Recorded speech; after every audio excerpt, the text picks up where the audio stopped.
Hello everyone. आज की video इसलिए है क्योंकि मैं कुछ असम्पशन है जिनको ब्रेक करना चाहता हूँ, जो हैकिंग के जो बिगिनर्स हैं उनके मन में आते हैं। क्योंकि कुछ लोग हैं जो फॉल्स मार्केटिंग के झांसे में आ जाते हैं, जो कहते हैं कि बस हमारी बुक खरीद लो, आपको हैकिंग सीखने में मिल जाएगी। हमारी वीडियो कोर्स खरीद लो विच इज़ फ़नी, क्योंकि एक छोटे से वीडियो कोर्स से आपको क्या समझ में आएगा। हाँ, थोड़ा आप स्पीड अप कर सकते हो अपने लर्निंग प्रोसेस को, बट इसका मतलब ये नहीं है कि आप आप कुछ एक्स्ट्रा कुछ गेन करोगे। क्योंकि ऐसा होता है कि जो चीज़ आप सीखना चाहते हो वो इतनी जल्दी पॉसिबल नहीं है सीखनी, इसमें टाइम लगता है। और प्रॉब्लम यहाँ पर ये आती है कि कुछ लोग वीडियो कोर्सेज ले लेते हैं, ठीक है समझ जाएंगे, but you will miss the forest by collecting the trees. ये बहुत फेमस टर्म है, फेमस लोगों को कुछ को नहीं पता होगा, जो रिसर्च पेपर नहीं पढ़ते ना, हैकिंग की रिसर्च होती है। जी हाँ, हैकिंग की रिसर्च होती है रिसर्च पेपर निकलते हैं इनके। तो जो जिनको नहीं पता वे उनके लिए मैं बता दूं कि एक सिक्योरिटी रिसर्चर ने लिखा था कि people miss the forest by collecting the trees. Bye collecting the trees नहीं था, वो पता नहीं क्या था, लेकिन वो ऐसे ही था कि आप कुछ ही पेड़ों को के पीछे पड़कर पूरा पूरा फॉरेस्ट छोड़ दोगे। वो क्यों था? क्योंकि लोगों को बस यही पता है कि हमारा जो करिकुलम है ना हैकिंग का, वो बहुत ब्रोकन है। मेमोरी करप्शन और तुम्हारे ASLR बाईपास, ये तो हो गए उसके एग्जीक्यूटिबल के बाइनरी के, और आपका वेब एप्लीकेशन में हो गए XSS CSR और ब्रोकन ऑथेंटिकेशन, और फिर SQL इंजेक्शन, और फिर फिशिंग वगैरह हो गई, साइड चैनल्स अटैक हो गए। इन चीज़ों के अलावा आप सोचोगे कि यार इसके अलावा क्या है। ओके, तो स्टेप बाय स्टेप मैं आपको समझाने की कोशिश करता हूँ। देखो, कुछ लोग हैक द बॉक्स पर प्रैक्टिस करते हैं। हैक द बॉक्स क्या है? बहुत रियल वर्ल्ड सिनेरियो रखने की कोशिश करता है अपनी मशीन्स में। मैंने ज़्यादा यूज़ नहीं किया है क्योंकि मुझे वो अटैक डिफेंस वाला स्टाइल ज़्यादा पसंद नहीं है, बट मैं आपको थोड़ा रेफरेंस लेके बता दूँ। हैक द बॉक्स को लोग कैसे करते हैं? लोगों को बस पॉइंट गेन करने से मतलब है, लोगों को सिर्फ उससे मतलब होता है, वे उसके पीछे की रिसर्च और एफर्ट लगाना नहीं चाहते। तो क्या काम करते हैं? ठीक है, उन्होंने एक वल्नरेबल एप्लीकेशन दी अपने सर्वर पर, वल्नरेबल वर्जन, और वे बस उसको स्कैन करते हैं किसी स्कैनर से सीधा, और बस स्कैनर से स्कैन किया, उसका एक्सप्लोइट लिया और थोड़ा बहुत मॉडिफिकेशन किया और बस चले गए। चलिए मैं आपको थोड़ा बता दूं कि हैकिंग में एक्चुअल में जितने ही मुझे इंस्टाग्राम पे DMs आते हैं, अधिकतर 10th 12th वाले होते हैं, तो वे थोड़ा कंफ्यूज हो रहे होते हैं कि क्या करें।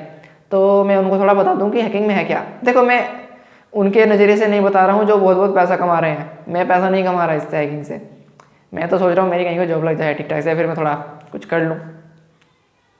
मैं इसको हैकिंग को इसलिए करता हूँ क्योंकि ये कंप्यूटर साइंस की ये इसका प्रैक्टिकल यूज़ है। चलिए मैं आपको बताता हूँ कि थ्योरी ऑफ कंप्यूटेशन, यानी थ्योरी ऑफ कंप्यूटेशन में तो सब कुछ आ जाता है। खैर, उसकी स्पेसिफिक थ्योरी ऑफ कंप्यूटेशन सीखना या फिर कंप्यूटर साइंस सीखना क्यों ज़रूरी है हैकर बनने के लिए, या फिर एक हैकर कंप्यूटर साइंटिस्ट क्यों होता है। मैं इतने दिनों से इतनी बार कहता हूँ, इतनी पोस्ट में कहता हूँ। आप लोगों ने मेरी लास्ट की वीडियो देखी, वो 15 मिनट की वीडियो है, जिसमें मैंने एक एग्जीक्यूटेबल फाइल से, जो कि एक कुछ स्ट्रिंग में इनपुट ले रही थी, या फिर पता नहीं एक इनपुट ही था वो, हाँ ठीक है, इनपुट ही था वो, उससे ले रही थी, और मैंने उसमें इनपुट ही उसे इस तरीके से दिया कि उसने अपने पास में रखी हुई टेक्स्ट फाइल को ओपन करके प्रिंट कर दी उसके टेक्स्ट फाइल। और उसमें वो कोड भी नहीं किया गया था, कहीं से कहीं तक उसमें वो कोड नहीं किया गया था जो उससे ये चीज़ें करवाए। समझे? कोई फंक्शन भी नहीं था कि हाँ हम बस किसी तरीके से क्लेवर तरीके से हम उसका फंक्शन यूज करें, नहीं, वो कुछ भी नहीं था। चलिए मैं आपको और रियल टर्म में समझाता हूँ कि मैं ट्यूरिंग मशीन और इनकी कंप्यूटर साइंस की और ये चीज़ों की बात कैसे करता हूँ। ठीक है, पहली बात, एक सपोज करो कि आपके पास में एक प्रोग्राम, एक एग्जीक्यूटेबल फाइल है जो कि किसी C++ किसी लैंग्वेज से कंपाइल करके बनाई गई है। आधों को तो ये भी नहीं पता होगा कि कंपाइलर से कंपाइल बटन दोबारा नहीं दबाना पड़ता। आप एक बार कंपाइल करते हो, कंपाइल हो जाती है, बस वो उसकी एग्जीक्यूटेबल बन जाती है, अनलेस अनटिल आप सोर्स कोड में कोई चेंज कर रहे हो। ठीक है, तो एक एग्जीक्यूटेबल फाइल है जो 2 स्ट्रिंग्स आप इनपुट दे रहे हो, 15 के, सपोज करो 15 की या 10 की या जितने की भी लेंथ की है। मैं यहाँ पर कोई प्रोटेक्शन में एज्यूम करके नहीं चल रहा हूँ क्योंकि उसमें कॉम्प्लेक्सिटी बढ़ जाती है, थोड़ा नैरो हो जाता है थोड़ा वो। तो मैं सिंपल बता रहा हूँ, जो बिना प्रोटेक्शन आप 1-2 लगा सकते हो, कोई बड़ी बात नहीं है। ठीक है, आप वो स्ट्रिंग मैचर प्रोग्राम या फिर उसकी एग्जीक्यूटेबल फाइल मुझे दो, अगर वो थोड़ी सी भी उसमें थोड़ी सी भी मैं उसको एक्सप्लॉइट कर पाता हूँ, किसी तरीके से मैं उसे एक्सप्लॉइट कर दूँ एक बार, मतलब उसकी वल्नरेबिलिटी मुझे मिल जाए, तो मैं पता है उससे क्या कर सकता हूँ। आप लोग सोचो यार स्ट्रिंग मैचर ही तो है, कोई बड़ा एसक्यूएल सर्वर नहीं है, कुछ नहीं है, हम इसे हैक कैसे करें, इसे हैक कैसे करें। हैक का मतलब लोग यही समझते हैं कि यार शेल स्पॉन हो जाए, हमें रिवर्स टीसीपी शेल मिल जाए और हमने हैक कर लिया, या फिर हमें एडमिन के भी मिल जाए प्रिविलेज एस्केलेट कर लें तो हमने हैक कर लिया। नहीं, हैकिंग इज मैं डेफिनेशन नहीं देना चाहूँगा, आप खुद समझिए, मैं एक एग्जांपल से समझा रहा हूँ। आपने मुझे एक स्ट्रिंग मैचर प्रोग्राम दिया जो दो स्ट्रिंग्स को मैच कर रहा है बस, और अगर स्ट्रिंग मैच हो जाती है पूरी की पूरी तो वो बताता है कि स्ट्रिंग मैच हो गई, और स्ट्रिंग मैच नहीं होती है तो बताएगा स्ट्रिंग मैच नहीं हुई। अगर वो वल्नरेबल है, मतलब अगर मैं उसे किसी तरीके से वल्नरेबल पाता हूँ तो मैं उससे क्या कर सकता हूँ, मैं बताता हूँ। मैं उसे एज ए कैलकुलेटर यूज़ कर सकता हूँ। उस स्ट्रिंग मैचर से मैं कैलकुलेशन करवा सकता हूँ, उसका प्रिंट करवा सकता हूँ, जबकि उसमें तो इनपुट को प्रिंट करने का कोई कोड भी नहीं है। मैं उससे कैलकुलेट करवा सकता हूँ, उसमें तो कैलकुलेशन का कोई कोड भी नहीं है। अगर उसमें इनफ कॉम्प्लेक्सिटी है तो मैं उससे कुछ भी करवा सकता हूँ, अगर इनफ कॉम्प्लेक्सिटी है उस कोड के अंदर।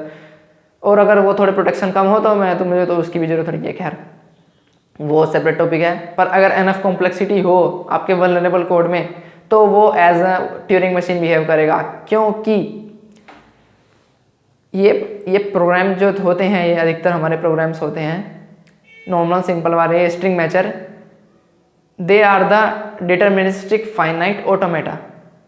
ये टर्म जो है ऑटोमेटा थियरी की है जो कंप्यूटर साइंस में पढ़ाई जाती है सेकेंड ईयर के आसपास। डिटर्मिनिस्टिक फाइनाइट ऑटोमेटा है स्ट्रिंग मैचर। आपने एक स्ट्रिंग मैचर लिया, आपने स्ट्रिंग मैच करा रहे हो, वो बता रहा है स्ट्रिंग मैच हुई या नहीं हुई, बस ठीक है। तो ये एक डिटर्मिनिस्टिक फाइनाइट ऑटोमेटा है, बट वो रन किस चीज़ के ऊपर कर रहा है, वो रन कर रहा है एक x86 प्रोसेसर के ऊपर उसके, ठीक है, x86 प्रोसेसर के ऊपर कर रहा है, फिर आपका पूरा सिस्टम कह लो पूरा कंप्यूटर के ऊपर कर रहा है, which is first copy of Turing machine. Turing machine में मेमोरी इन्फिनिट होती है, इसमें मेमोरी इन्फिनिट नहीं होती, बस इतना सा डिफरेंस है, बाकी सब कुछ सेम है, यानी कि फर्स्ट कॉपी है। हम उसे ट्यूरिंग मशीन मान सकते हैं क्योंकि वो काफ़ी, क्योंकि जीबीज में होती है उसकी भी, तो हम एक तरीके से इन्फिनिट मान सकते हैं। मैं उससे कुछ भी कंप्यूट करवा सकता हूँ उस स्ट्रिंग मैचर से, कैसे, इट्स लाइक अ पावर जो ट्रैप की गई है। पावर समझ लो आप, एक तरीके से समझ लो बहुत infinite litre of infinite volume of water समझ लो, जो आपने ट्रैप कर रखा है धरती पे, मान लो इन्फिनिट समझ लो, नियरली इन्फिनिट, ठीक है। आपने उसके चारों तरफ दीवार बना रखी है, या उसके चारों तरफ ऊपर नीचे उसको ट्रैप कर रखा है। इन्फिनिट मत समझ रहे, इन्फिनिट को ट्रैप कैसे करोगे। चलो मान लिया हमारी दीवार भी इन्फिनिट है दीवार इन्फिनिट नहीं है, एक्चुअल में उसको इन्फिनिट को फाइनाइट बनाने की कोशिश की जाती है डिटर्मिनिस्टिक फाइनाइट ऑटोमेटा से, ठीक है। तो समझ लो आपके पास एक नदी है, आपने, ठीक है, आपने नदी है, वो बहुत पानी है उसके अंदर, इन्फिनिट नहीं कहूँगा मैं क्योंकि ट्यूरिंग मशीन से कुछ भी कंप्यूट कर सकते हैं, मैं आपको रियली एक समझा रहा हूँ रेफरेंस से। बहुत पानी है, आपने उसमें डैम बना रखा है और आप उसको सिंपली यूज़ कर रहे हैं। उसका सिंपली यूज़ आप खेती के लिए कर रहे हैं, मान लो खेती के लिए पानी का यूज़ कर रहे हैं, उसमें आपने डैम बना रखा है। ऑब्वियसली हर चीज़ में वीक पॉइंट्स होते हैं, कोई ना कोई चीज़, कोई ना कोई कंप्यूटर फिर कुछ भी वीक पॉइंट्स होते ही हैं, ठीक है, नियरली परफेक्ट कुछ नहीं होता। मान लो मैंने तो वो जो वॉल है वो लॉजिक्स की वॉल है, लॉजिक्स की दीवार है, यानी कि हमने लॉजिक लगा रखे हैं कि स्ट्रिंग मैच हुई तो ठीक है, ये होगा ये होगा ये होगा, कुछ गिने चुने लॉजिक्स हैं, बट प्रीजम्पशंस होते हैं कुछ, तो उनको ब्रेक करना आसान होता है। हमने किसी अजम्पशन को पंच किया और अंदर का पानी सारा बाहर निकलने लगा, अब वो पूरा का पूरा उसे तोड़ देगा डैम को, और आपका पूरी जो भी आप करना चाह रहे थे, आगे की बस्तियाँ सब तबाह। इसको अगर आप कंप्यूटर के तरीके से समझें, यानी कि अगर आपने किसी स्ट्रिंग मैचर उसी प्रोग्राम को समझें, अगर आपने उसे कुछ गड़बड़ की और उसका मेमोरी करप्ट हो गई, कुछ वैल्यूज करप्ट हो गई, कुछ करप्ट हो गया ना, या फिर कुछ आपने कुछ कर दिया, तो वो इंस्टेंट क्रैश पे हो जाती है, वो इंस्टेंटली क्रैश हो जाएगी। अब अगर हम दूसरी तरफ मैं उस डैम के आगे कोई पावर प्लांट बना दूं टरबाइन चलाने वाला, और मैं उसे एक स्पेसिफिकली ही तोड़ूं, पूरा ना टूटने दूं, और उसके पानी को खेती के लिए तो के बजाय मैं उसको किसी डैम में यूज़ कर रहा हूँ, तो उससे पावर जनरेट हो रही है। इसी तरीके से मैं बता रहा हूँ कि अगर वो स्ट्रिंग मैचर है और मुझे एनएफ कॉम्प्लेक्सिटी मिलती है, मैं अपने आप को ग्लोरीफाई नहीं कर रहा, मैं सिंपली बता रहा हूँ, कोई भी कर सकता है भाई कंप्यूटर साइंटिस्ट कोई भी कर सकता है, कोई भी समझ लेगा कंप्यूटर साइंस वाला। एनफ कॉम्प्लेक्सिटी मिले और ज़्यादा प्रोटेक्शन ना हो तो मैं उस स्ट्रिंग मैचर का एक उसे एज एन कंपाइलर यूज़ कर सकता हूँ, उसे एज ए कैलकुलेटर यूज़ कर सकता हूँ, उससे सेल स्पॉन भी कर सकता हूँ, ऑब्वियसली जिसे आप हैक करना बोलते हैं उससे मैं इंटरप्रेटर की तरह यूज़ कर सकता हूँ, उससे मैं कुछ भी कंप्यूट कर सकता हूँ अगर मुझे एनफ मेमोरी और एनफ कॉम्प्लेक्सिटी मिले। थियोरेटिकली पॉसिबल है, ऐसा करने में बहुत टाइम लगेगा भाई। मेरी लास्ट वीडियो में देखो, एक छोटे से यही सिंपल इसी टाइप की बाइनरी थी वो, बल्कि उसमें तो कुछ उसमें तो प्रोटेक्शंस भी थे, एक दो प्रोटेक्शन भी थे उसमें, एक प्रोटेक्शन उसके बावजूद भी मैं उसमें कुछ नहीं था, वो भी थोड़ा सा इनपुट ले रही थी और बस वो उसे प्रिंट भी नहीं कर रही थी। और मैंने उससे क्या किया, मैंने उसे एज ए टेक्स्ट ओपनर की तरह यूज़ करके एक टेक्स्ट फाइल जो उसके साइड में रखी थी उसे ओपन करवा दिया बिना उसे टेम्पर किए। टेम्परिंग नहीं कर रहा हूँ मैं, उसे कोड में छेड़ नहीं कर रहा हूँ, बस मैं उसे इनपुट ही इस तरीके का दे रहा हूँ कि वो उस इनपुट को एज अ कमांड मान के और बस वो टेक्स्ट प्रिंट कर रहा है। अब मैंने यहाँ पर कोई कमांड स्पेसिफिकली कोड नहीं की, मैं ये भी मान के चल रहा हूँ कि आप कोई कोड एक्स्ट्रा नहीं लिख रहे हो, आप सिर्फ इतना ही लिख रहे हो, तो डेटा को कोड की तरह कैसे यूज हो गया। यहाँ पे इस चीज़ को समझने के लिए आपको थ्योरी ऑफ कंप्यूटेशन लगेगी, आपको थोड़ा कंप्यूटर साइंस में जाना पड़ेगा। ट्यूरिंग मशीन बहुत कैपेबल होती है, ट्यूरिंग मशीन, ठीक है, और ये ट्यूरिंग मशीन की रिप्लिका है। तो ट्यूरिंग मशीन जब हमारे पास इसी तरह एक्सेस हमें मिल गया, हमने उसकी वॉल तोड़ दी, तो हम उसके लिए पुश डाउन ऑटोमेटा नहीं बना सकते क्या? Push down automata is computer parse is any language parser. Compiler क्या होते हैं? पुश डाउन ऑटोमेटा होते हैं। जी हाँ, ये पुश डाउन ऑटोमेटा ही होते हैं, ठीक है। ये ये कंपाइलर वगैरह जो होता है, इंटरप्रेटर तक है, ट्यूरिंग मशीन होता है। सो अब आपको समझ में आ रहा होगा कि हैकिंग को मैं क्या कहता था। मैं भी पहले ये सोचता था आपकी तरह कि कुछ बुक्स पढ़ लो और ये वो वगैरह, बस। चलिए, आपको समझ में आ गया होगा कि कंप्यूटर रिसर्च भी पढ़ो, हैकिंग ब्लॉग्स पढ़ो। Good bye.